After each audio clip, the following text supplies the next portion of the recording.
Assalamualaikum warahmatullahi wabarakatuh dan salam sejahtera semua. Saya Alia. Hari ini saya akan ajar tentang sebatian karbon bab 2 yang ada di dalam silibus tingkatan 5. Oke, first, apa itu sebatian karbon? Sebatian karbon ialah sebatian yang mengandungi unsur karbon sahaja. Oke.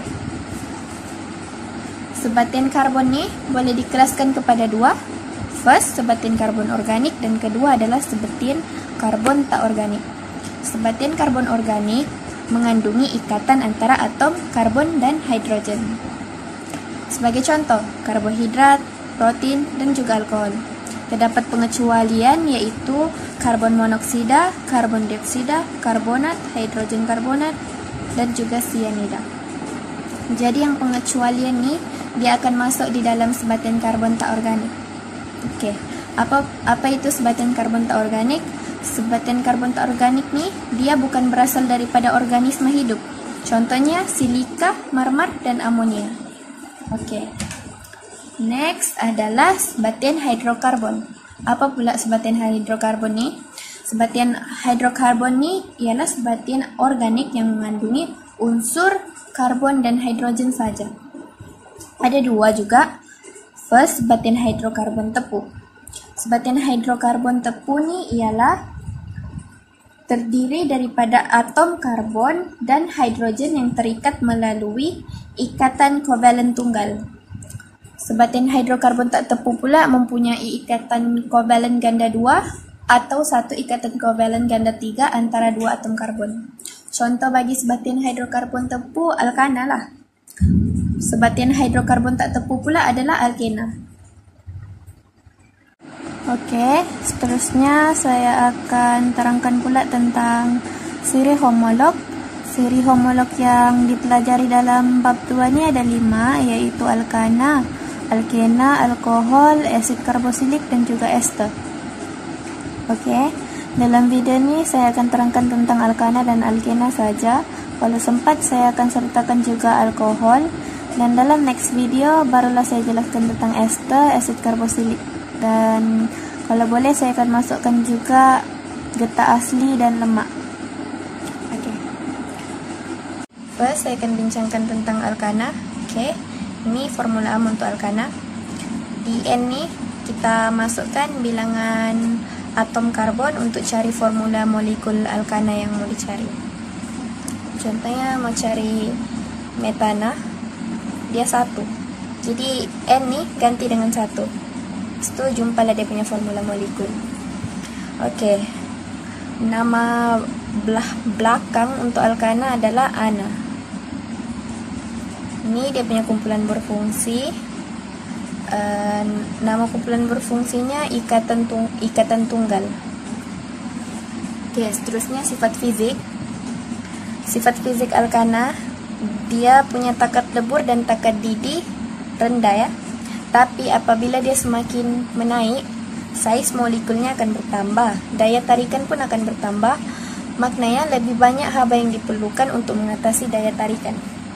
Oke, seterusnya dia tak larut dalam air dan tidak mengkonduksi elektrik. Oke. Daripada metana kepada butana, dia adalah gas pada keadaan bilik. Dan alkana yang seterusnya yaitu pentana hingga ke dekana, dia cecair. Oke. Dari gas ke cecair, dia punya saiz molekul akan semakin meningkat, daya tarikan pun akan meningkat. Oke. Seterusnya adalah tindak balas kimia. Tindak balas kimia bagi alkana ini senang saja, dia ringkas dan ada 3 saja yang perlu diingat. Okay, first adalah tindak balas pembakaran. Tindak balas pembakaran ini ada 2, dia yang lengkap dengan tidak lengkap.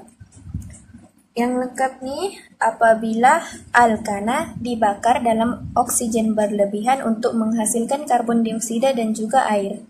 Untuk yang tak lengkap pula, bila dia dibakar tapi oksigennya tuh tidak mencukupi, dan dia akan menghasilkan karbon dan air ataupun karbon monoksida dan juga air. Seterusnya adalah tindak balas penukar gantian. Tindak balas penukar gantian ni apabila satu campuran alkana dan juga halogen macam gas klorin dan bromin dia didedahkan kepada sinaran ultra ungu ataupun cahaya matahari. Ini dia punya persamaan kimia ya. Okay, next adalah tindak balas peretakan. Tindak balas peretakan ni apabila rantai panjang alkana dia dipecahkan kepada rantai pendek alkana dan alkena melalui proses peretakan dalam industri dengan kehadiran mangkin, alumina dan juga silika. Ini ada dua contoh persamaan kimia ya. Okey, itu saja untuk alkana. Okey. Yang akan saya terangkan seterusnya ialah alkena. Ini dia punya formula lah. Tadi saya sudah terangkan macam mana mau cari dia punya formula molekul alkena. Dan ini adalah nama kumpulan berfungsinya iaitu ikatan ganda 2. Dan ini akhirat nama bagi alkena. Dan ini kumpulan berfungsinya.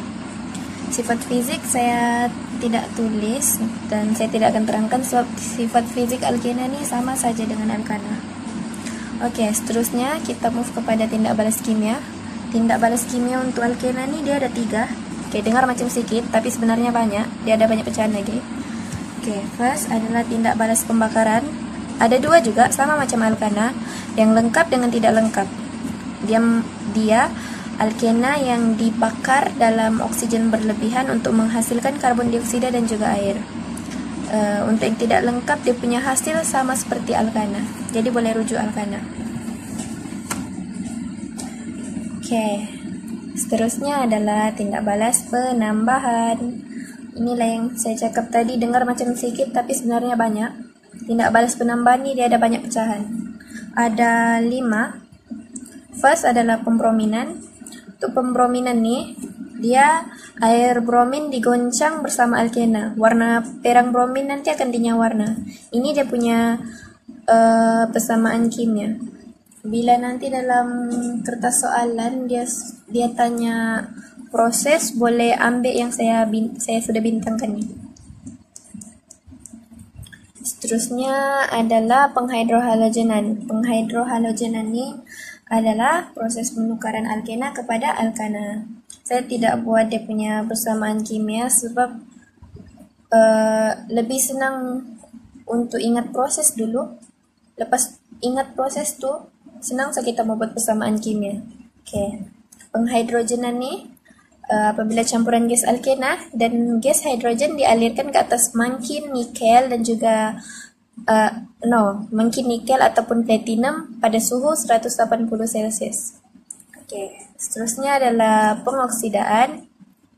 Pengoksidaan ni apabila larutan kalium manganat 4 beresid digoncang bersama alkena. Warna ungu larutan akan dinyahwarnakan. Sama juga macam proses pembrominan tadi. Cuma bedanya dia kalium manganat 4 berasid. Ini dia punya persamaan kimia. Seterusnya adalah penghidratan. Penghidratan ni pula dia proses penukaran alkena kepada alkohol. Kalau tadi alkena kepada alkana, ini adalah alkena kepada alkohol. Saya buat dia punya prosedur juga. Saya tak buat persamaan kimianya. Penghidratan ni apabila campuran alkena dan steam H2O dialirkan melalui mangkin asid fosforik H3PO4 pada suhu 300 Celsius dan tekanan 60 atmosfera. Dia dimampatkan dalam tekanan 60 atmosfera. Okay, next adalah penghidrohalogenan. Penghidrohalogenan ni apabila etena dicampur dengan asid hidroklorik untuk menghasilkan kloroetana. Senang saja yang last ni. Dan yang ketiga tu tindak balas kimia yang ketiga untuk alkena iaitu pempolimeran tambahan saya tak buat sebab dia senang saja mengingat, lagipun sudah belajar tak silap dalam bab 9 untuk tingkatan 4. Jadi bab tu saya tak tekankan. Oke, selesai untuk alkena. Oke, itu saja yang dapat saya terangkan untuk hari ini. Jadi untuk next video saya akan sambung terangkan tentang alkohol, ester dan juga asid karboksilik. Jadi saya harap video yang saya sampaikan ini bermanfaat untuk adik-adik tingkatan 5 yang bakal menduduki peperiksaan SPM. Good luck. So lepas ni bolehlah like, subscribe dan share pada kawan-kawan. Bye.